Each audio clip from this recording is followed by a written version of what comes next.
Įsivelsiu į komentarus, ten kur Laimuks 222 rašė. Girdi, ne visi žmonės dirba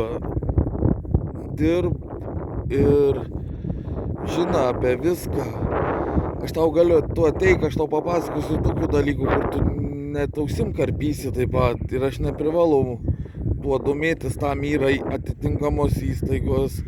Ir apie tai turi informuoti tave.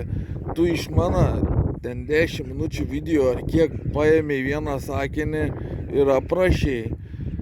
Nu tai, ant kiek tu dugnas esi, kad taip komentuoji, kam tu iš vis rašai, jeigu tu nesupranti apie ką visas video. Kits dalyks, bėdžiai sako, tai tu dabar kuris bėdis yra? Ar tas, kuris atvedęs kabelį ir vieną kartą paėmęs už jį pinigus dar paims 3 kartus? Ar tas bėdis yra, kuris nori, kai jie atves kabelis ir už tą kabelį sumokėta? Aš nesakau, kad man nereikia mokėti, aš už jį dar kartą sumoku ir aš prašau, kad jis būtų pajungta. Tai kuris bėdis bėdytų? Karočią, tu rašai 10 minučių vieną sakinį pasiėmęs ir jį aprašai. Ant kiek tavo sapratavims trumps yra?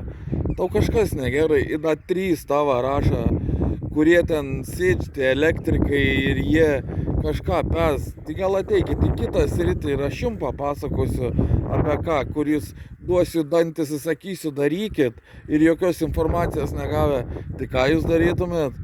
Atsisėstumėt įsižioję, įskambinėtumėt, klausinėtumėtės, rinktumėtės informaciją, bet daugiau jau būtų matot per vėlų, nes jau pinigai paimti. Tai va, apie ką ir šneka.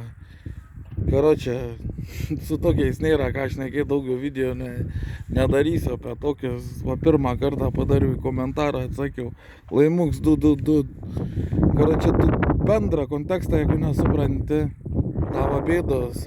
Bet kai tu komentuoji tik sakinį, tai rodo tavo supratimą video, kam tu iš viso žiūri juos.